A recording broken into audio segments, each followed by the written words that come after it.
de haberse quedado de esa barca. Uno sabe qué diría, no sé si pienso igual que usted, de la que me salvé. Gracias a Dios no me subí, porque donde yo me suba me muero. Yo que no sé ni nadar, seguro me muero yo allá del pánico. No, bendito Dios, es que de Dios estaba que yo no me subiera, porque es que afortunadamente, mire esos infelices, se subieron y vea lo que les está pasando.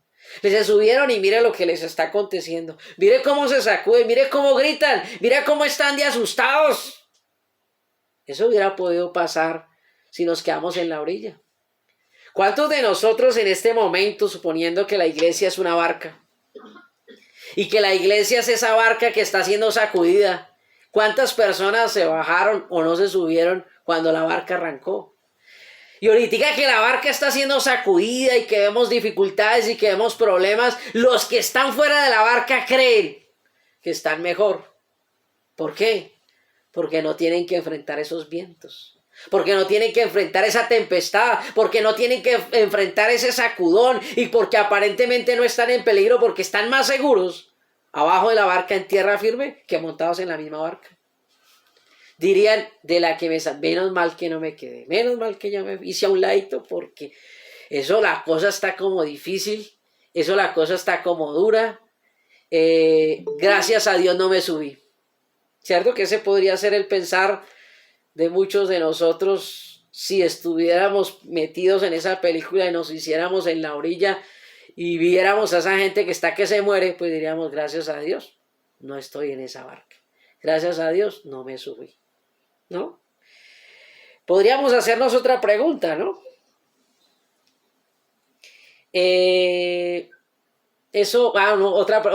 Otra respuesta, perdón, antes de irnos a la otra pregunta. Eso meterse uno en esa barca es meterse en problemas. Eso uno meterse ahorita allá, eso es meterse uno en líos, meterse en problemas. Mejor yo me quedo en tierra firme, mejor no me subo en esa barca, ¿no? Otra pregunta válida que nos podríamos hacer para entender mejor el subirnos a la barca y el seguir a Cristo en la tempestad podría ser esta.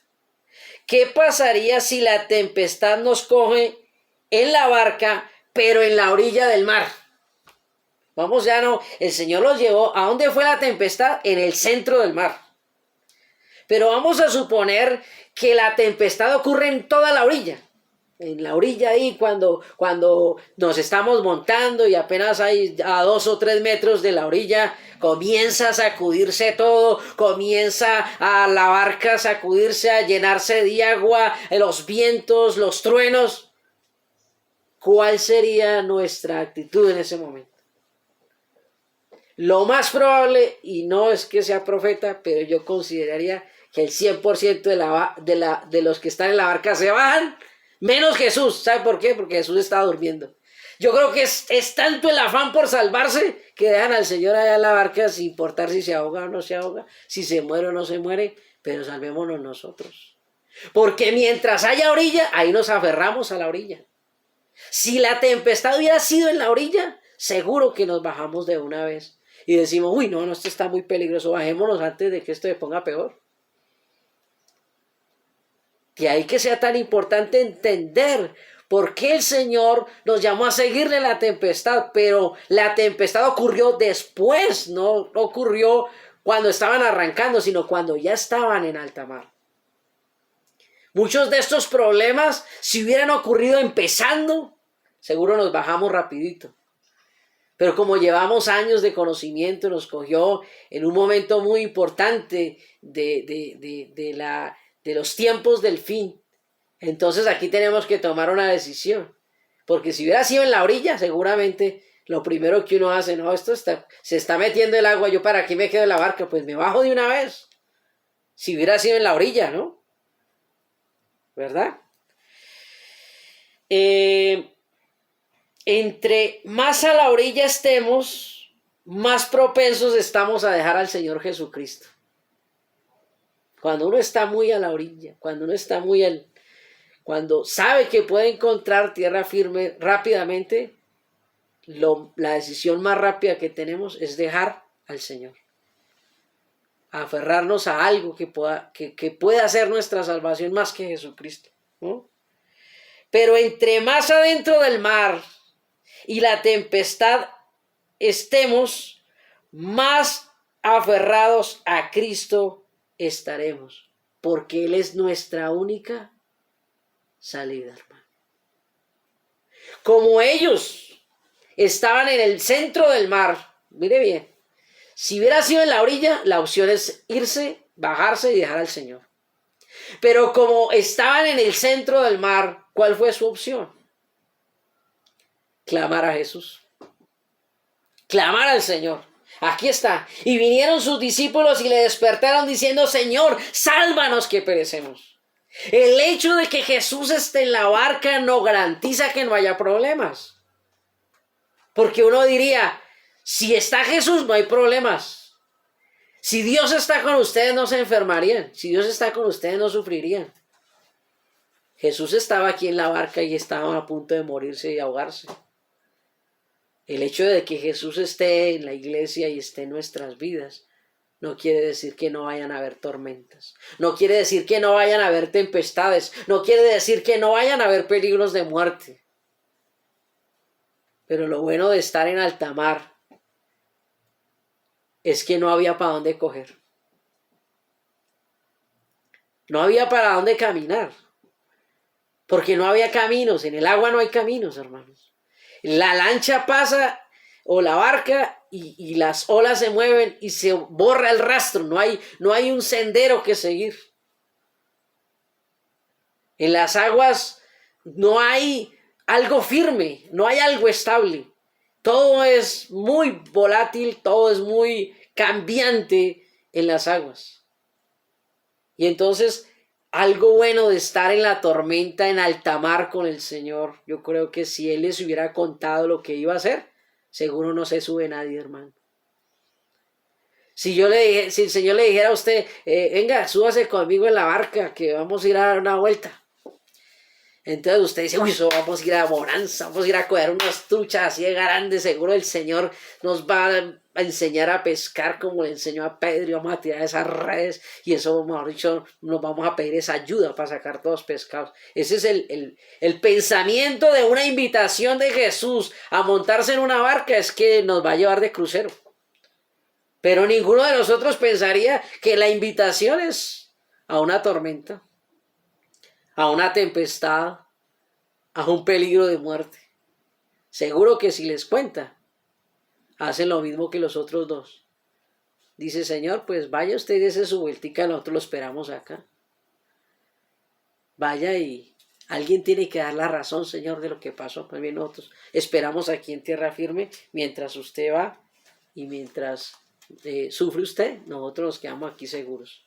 El Señor es lindo. ¿Por qué? Porque primero nos hizo subir a la barca. Primero nos hizo confiar en Él. Y después nos montamos en la barca. Y estar en la barca implica que ya no hay para dónde bajarse, porque estamos en alta mar. Ganas de bajarse no le van a faltar. Pero está más en peligro usted en el agua, moviéndose en tormenta y en tempestad. Es más probable que se ahogue lanzándose que aferrándose a esa barca ahí. Este es un tiempo donde tenemos que aferrarnos a esa barca, porque hay algo importante de esa barca, es que Jesús está ahí. Jesús está en esa barca. Y que mientras no haya una orilla fácil de encontrar, porque estaban en la mitad, y la mitad la orilla está lejos, la orilla bien sea a la derecha o bien sea a la izquierda, no era fácil de alcanzar, era peligroso. Entonces, mientras no haya una orilla en que agarrarse, nos vamos a tener que aferrar al Señor. Y esta es una tempestad muy dura y grande. Y vendrán truenos y centellas y relámpagos, y esto se puede poner peor. Pero Jesús está en la barca. Y lo último que Él quiere es que nos bajemos de ella. Lo último que Él quiere es que nosotros seamos de los que se quedaron en la orilla diciendo, ¡ay, de la que me salvé! ¡Ay, gracias a Dios no me subí! Gracias a Dios yo no me monté en esa barca. Porque esa gente está sufriendo. Esa gente está por ahogarse. Esa gente está para morirse. Pues yo prefiero sufrir con Cristo para salvación que bajarme de la barca del Señor. Posiblemente no sufrir, pero perderme no es lo que queremos. O yo no quiero eso para mí. Espero que no lo quieran para ustedes tampoco. Entonces, es maravilloso saber que nosotros vamos a seguir al Señor. Montándonos en la barca es diferente. Montados en la barca es donde realmente nosotros sabemos hasta dónde estamos siguiendo al Señor. Que no seamos de los que seguimos al Señor desde la orilla, dándole ánimo a los demás. Que no seamos nosotros los que seguimos al Señor desde tierra firme, sino que nos montemos en esa barca sabiendo que aunque aparentemente la barca quede a la deriva, Dios tiene el control de todo. Amén. Continuemos, ya casi vamos a terminar. Vamos con el quinto punto. Lo que aprendemos montados en la barca, ¿no? Una cosa es montarse en la barca y otra cosa es aprender montados en la barca. Entonces, Dios no les explicó lo que les iba a enseñar ni el propósito, sino simplemente le dijo, móntese a la barca. Usted se montó en la barca del evangelio de nuestro Señor Jesucristo. Usted se montó en esa barca de una iglesia que Él va a venir a llevar. Y no entendía posiblemente, ni hubo todas las explicaciones necesarias para entender qué implicaba montarse en esa barca. Pero ya que estamos montados en la barca, el Señor nos va a querer enseñar cosas muy importantes montados en ella. Y por eso es este punto importante, lo que aprendemos montados en la barca. No es lo que nos quejamos montados en la barca. ¿Sí? No es lanzarnos de la barca así yo prefiero morirme en las aguas que morirme con Cristo, no. Vamos a aprender algo montados en esta barca y yo creo que en esta tormenta que estamos nosotros, no se trata de ver los truenos, las centellas y los rayos, sino de qué es lo que Dios quiere que aprendamos montados en esta barca que se llama iglesia, amén, que se llama salvación, arca de Dios y puerta del cielo, amén. Y vamos a mirar algunos detalles. Voy a volver a leer el pasaje para que ahora hablemos de otros detalles. Mateo 8, 23 al 27 dice lo siguiente. Y entrando él en la barca, sus discípulos le siguieron. Ya se montaron. Él se montó primero y nosotros le seguimos después. Y aquí que se levantó en el mar una tempestad tan grande que las olas cubrían la barca, pero él dormía. Y vinieron sus discípulos y le despertaron diciendo, Señor, sálvanos que perecemos. Y él les dijo, ¿por qué teméis, hombres de poca fe? Entonces levantándose reprendió los vientos y el mar y se hizo grande bonanza. Y los hombres se maravillaron diciendo, ¿qué hombre es este que aun los vientos y el mar le obedecen? Y entonces aquí vamos a encontrar algunas características muy importantes de lo que aprendemos. Lo primero que aprendemos es el sueño de Jesús pone a prueba nuestra fe. Lo primero que vamos a aprender eso. Y aprendí algo leyendo este pasaje y es algo interesante. Espero que, los que les gustan los datos curiosos, este es un dato curioso. En el Nuevo Testamento, ¿saben cuál es el único pasaje donde Jesús aparece que duerme? En todo el Nuevo Testamento podríamos buscar donde Jesús dice que duerme. Dice Jesús tuvo hambre, Jesús tuvo sed, Jesús se cansó, pero solamente durante todos los 27 libros del Nuevo Testamento, el único pasaje donde aparece que Jesús estaba durmiendo es en la barca. Y podríamos decir, qué bonita hora de acostarse a dormir, en plena tempestad, en plena dificultad, en plena tormenta, y el Señor Jesús dice que durmiendo, hermanos. Pero hay algo que aprender de eso, ¿no? Ese sueño de Jesús lo que quiere poner a prueba es nuestra fe. Es curioso que el Señor Jesús no durmiera en ninguno de los otros pasajes, se describe. No es que él no haya dormido antes, ¿no? Pero es curioso que no haya un detalle de que Jesús durmiera. Cuando los discípulos fueron llevados a que lo acompañaran a orar porque ya se acercara la hora de que fuera entregado, mientras él estaba orando, los discípulos estaban durmiendo. O sea, cuando él estaba en problemado, los discípulos durmieron. Y ahora él era el que dormía y los discípulos estaban en problemados. Ahora fue al revés. Él durmiendo y los discípulos agonizando, desesperados. Dice, según el contexto, que dice que se levantó una grande tormenta, quiere decir que fue algo inesperado. Y que la embarcación fue sobrepasada por la tormenta. Quiere decir que una embarcación para entrar en alta mar tiene ciertas características para soportar las inclemencias del tiempo, las tempestades. Pero esta era algo especial, era algo inusual. No era cualquier tormenta, no era una lloviznita espantaflojos, era una gran tormenta. Y esa gran tormenta nos muestra a Jesús durmiendo.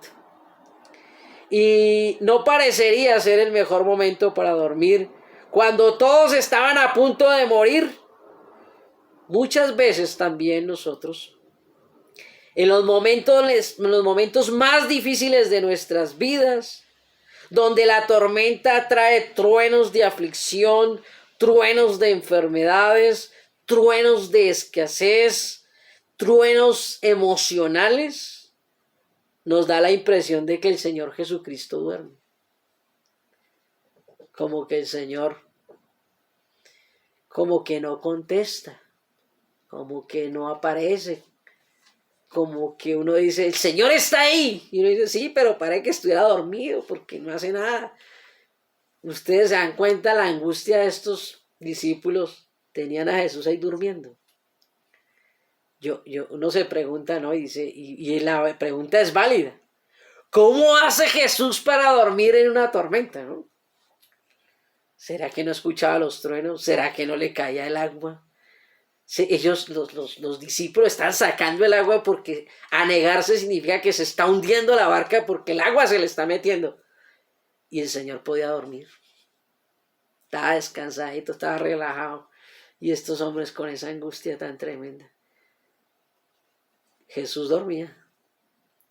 Y a veces nosotros nos pasa parecido. Estamos en una tormenta familiar, el hogar desbaratándose, los hijos en problemas, los hijos perdidos, en peligros de muerte, con crisis económicas, con situaciones difíciles. Y uno grita desesperadamente y da la impresión de que el Señor está dormido. Y le dicen a uno, el Señor está contigo, el Señor está contigo, el Señor no te suelta, el Señor está ahí, Él no te dejará ni te desamparará. Y uno dice, sí, ahí está, pero está como en la barca, durmiendo. Parece que no le interesara mi problema, no le interesara mi dificultad. Pero Él tiene un propósito con todo esto, ¿no? Nos da la impresión de que el Señor Jesucristo duerme y nos da frustración pensando que Él no está haciendo nada por nosotros. Pero olvidamos un pequeño detalle. ¿En dónde estaba dormido el Señor? ¿En tierra? ¿En una barca diferente que no tuviera el problema? El Señor Jesucristo estaba durmiendo ¿en dónde? ¿En la misma barca o en otra barca? ¿Estaba Él también en donde estaba el peligro o Él estaba en otro lugar diferente al peligro? Es que el Señor Jesucristo estaba también ahí en el peligro. El Señor Jesucristo también estaba en la dificultad, también estaba en la adversidad. Y si algo llegara a pasarle a los discípulos, ¿no le iba a pasar también a Él? Claro que sí. Claro que sí. Entonces, Él se estaba exponiendo al mismo peligro de morir ahogado. Usted podría sentir que el Señor está durmiendo en la crisis de la iglesia, pero al final, si la iglesia se llega a acabar o se destruye, ¿El nombre de quién es el que va a quedar anegado? ¿El mío? ¿El de un hermano? ¿El de una hermana? El nombre que hay allá afuera es Cristo es. Si esto termina mal, en el peligro en el que andamos, hay que entender que es el nombre del Señor el que está en peligro. El de nosotros no vale nada. Y Dios es suficientemente poderoso para defender su nombre, para defender su obra. Él también está en la barca. Y si la barca se hunde, ¿qué pasa? Pues él también se hundiría, porque él está montado ahí. Si tú eres un cristiano de verdad, y si tu hogar es un hogar de Cristo, y si tu hogar se hunde, Jesucristo se hundiría con tu hogar, porque el cordón de 3 dobleces no se rompe pronto. Y si realmente tú eres del Señor y tu hogar es del Señor, ahí está Cristo, aunque parece que duerma, está también corriendo el mismo peligro de que se destruya tu hogar. Pero Él está ahí. Él no se bajó. Él no estaba en otra circunstancia diferente. Él también estaba en peligro. Él también estaba en el riesgo y en la misma situación de morir ahogado. Él está en nuestra calamidad. Él no es como nosotros. ¿Sabe quién podía bajarse de la barca y no corría peligro? Jesucristo, porque Él camina sobre las aguas.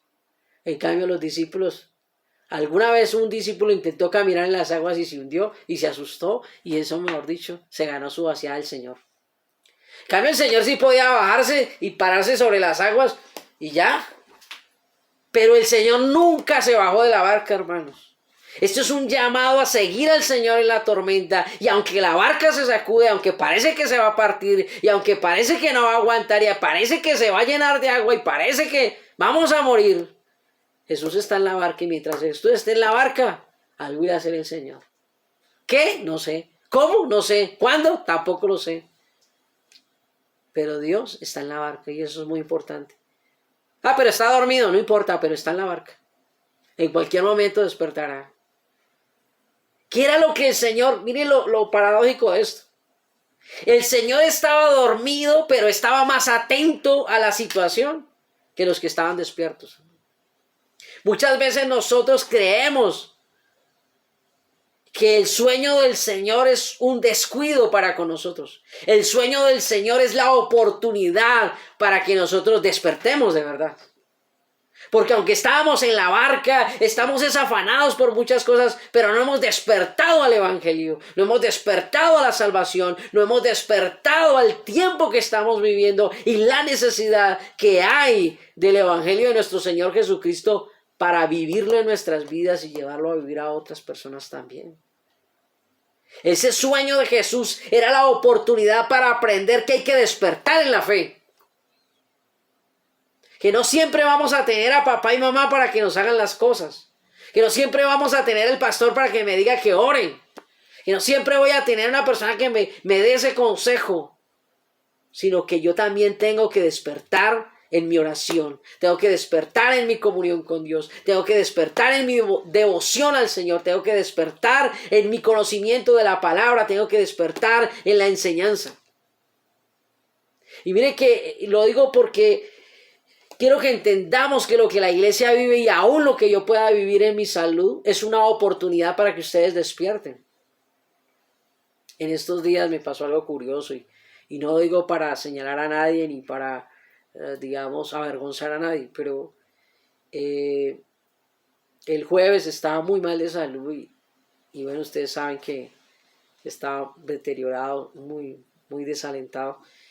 Y entonces desde el miércoles estaba mal, pero pues bueno, el Señor nos sostuvo y pudimos hacer los tamales con dificultades de salud y todo. Entonces el miércoles por la noche le pedí el favor a unos hermanos, hombres, bueno, a uno en especial, que me hiciera el favor de llevar el culto, porque si yo me sentía mal el día anterior, pues no sabía cómo iba a amanecer al otro día y me sentía muy mal.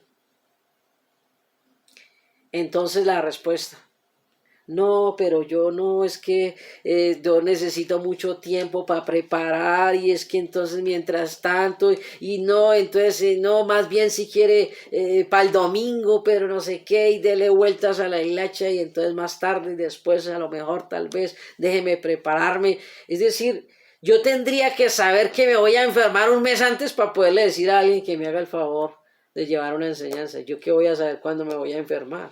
No tengo un pronóstico de la enfermedad para decir, como en 20 días me voy a enfermar, hermanos, de una vez les aviso con tiempo para que preparen una enseñanza. No lo sabía que me iba a enfermar, fue algo fortuito, venía bien y de un momento a otro empecé a deteriorar. Entonces uno dice, Señor, úsame. Señor, levántame. Señor, yo quiero que tú me uses, yo quiero hablar, yo quiero enseñar, yo quiero predicar. Hermano, si puede llevar una enseñanza. No, yo ahorita es que me avisó. Me hubiera avisado en calma, pero en plena tormenta, en plena tempestad, en plenos rayos, truenos y centellas. No, así me cogió mal. No, yo a qué horas, no, así. No, ya me asusté, ya me parí, ya me morí, ya me ahogué. Entonces yo dije, no, pero entonces ¿con quién cuenta uno? Entonces digo, ¿qué sacamos con tantos años de evangelio? Y cuando viene la tormenta, ¿para qué es ese? Todos esos años de evangelio tienen que servir para algo. No siempre vamos a tener todo el tiempo. Claro que si se tiene mejor. Pero hay momentos que tenemos que hacer respuesta y no hay tiempo. La tormenta comenzó y ya hay que reaccionar. No es de esperar tanto tiempo. Entonces fue curioso que llamé a la hermana Belén, ¿no? Y le digo a la hermana Belén, Maita Belén, pues me da pena, pero va a pedir un favor, lo que pasa es que estoy enfermo y no sé qué tal. Y la Maita Belén, sí, pastor, claro, de una. A mí me da miedo, a mí me da susto, a mí me da todo, yo me tiembla todo, yo no sé mucho, pero de una, pastor, hágale. Y yo dije, ve, admirable eso, vea, la felicito, hermanita. Gracias, porque uno ora mucho que Dios lo use, pero cuando llega la oportunidad de la tormenta, porque la oportunidad de que el Señor durmiera era la oportunidad para que se despertara los discípulos. La dificultad que pueda vivir uno como pastor es la oportunidad para que se despierten los discípulos, para que se despierten los ministerios, para que se despierten los evangelistas, los predicadores, los adoradores. Esa es la oportunidad. Pero si esperamos que la oportunidad se dé cuando todo está en calma, no, pues a veces es en la tormenta y el Señor duerme con el propósito de que se despierte nuestra fe. Si de pronto en algún momento dice, es que yo quiero orar por un enfermo y entonces el pastor no pudo venir, y si le dice, mija, toca que lo hagas tú. Es un momento de despertar en fe y decir, Señor, eres tú, el pastor es un hombre que tú usas por misericordia, pero en este momento él no puede estar y yo soy la persona que estoy, Señor. Úsame por misericordia también a mí, porque yo tengo que despertar mi fe. Porque el testimonio tiene que ser ustedes también. No solamente lo que Dios hace en mi vida es un testimonio, lo que Dios hace en la vida de ustedes también tiene que ser un testimonio, pero es necesario a veces que el Señor esté durmiendo para que nosotros nos despertemos de verdad en fe. Amén. Bueno, ya aprendimos número 1, ¿no? El sueño de Jesús prueba nuestra fe. ¿Qué más aprendemos montados en la barca? Versículo 26, dice así. El Señor les dijo, ¿por qué teméis, hombres de poca fe? Entonces levantándose reprendió a los vientos y al mar y se hizo grande bonanza. Entonces lo segundo que aprendemos montados en la barca es que al Señor no le molestan nuestras oraciones, sino dejarnos perturbar por nuestros temores. El Señor dijo, ¿para qué me despierto? ¿Usted se ha pasado que cuando uno está durmiendo y lo despiertan, uno qué pasa? Que se molesta. ¿Para qué me despertaron? ¿Por qué no dejan dormir? Es que no dejan descansar. El Señor no estaba molesto porque lo habían despertado. ¿Ustedes qué hacen orando? A toda hora me molestan. ¿Por qué no me dejan dormir? Lo que le molestó al Señor No fue que ellos estuvieran rogándole a Él. A Dios no le molesta que le roguemos. A Él no le molesta que le clamemos. A Él no le molesta que invoquemos su nombre. Lo que le estaba molestando al Señor fue que nos dejáramos perturbar por nuestros temores.